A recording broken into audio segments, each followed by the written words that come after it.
చెప్పే మాయ మంత్రం కథ కదే చంటోళ్లను భయపెట్టే భూచోడి కథ కదే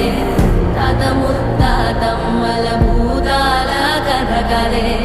విక్రమాదిత్యుడు చెప్పిన వేదాళుడి కథ కదే దీపము నుండి దెయ్యం వచ్చే అల్లావుద్దీన్ కథ కదే ఇది ముడత చర్మం ముసలి చెప్పే కథ లాంటి నిజమేలే